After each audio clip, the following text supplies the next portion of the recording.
start with amendment in chapter 12, that is payment of tax. First one is amendment in rule 87 of CGST rules prescribing provisions relating to electronic cash ledger. Now what is given over here in Roman 1, the second proviso to subrule 2, which give an option to a person supplying OADR services from a place outside India to a non-taxable online recipient to generate challan through Both's payment system, namely, what is the name of that Both's payment system? Electronic accounting system in excise and service tax, has been omitted.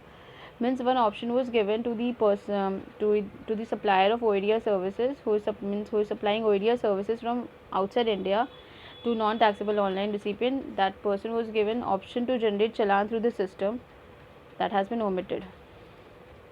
The second proviso to subrule 2, which gives an option to that supplier, that has been omitted. Second proviso has been omitted.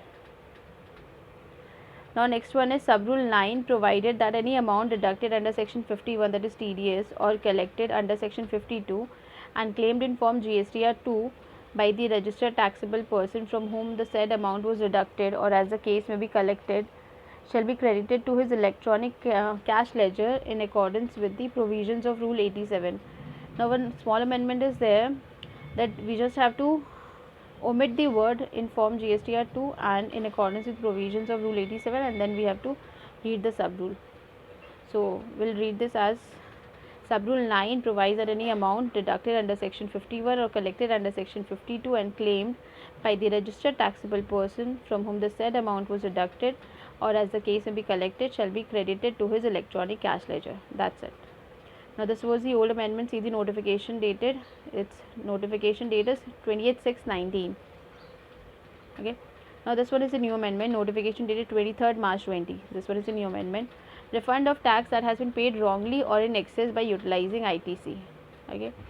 A new subrule 4A has been in this. What is there? Any tax which has been paid wrongly or any tax which has been paid in excess.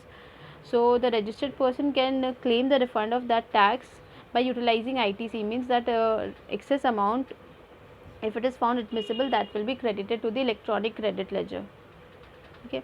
Now read, a subrule 4A has been inserted in rule 86 of the CGST rules to provide that where a registered person has claimed refund of any tax that has been paid wrongly or in excess through electronic credit ledger, the said refund, if found admissible, will be credited to the electronic credit ledger. So this completes our amendment in chapter 12, that is payment of tax.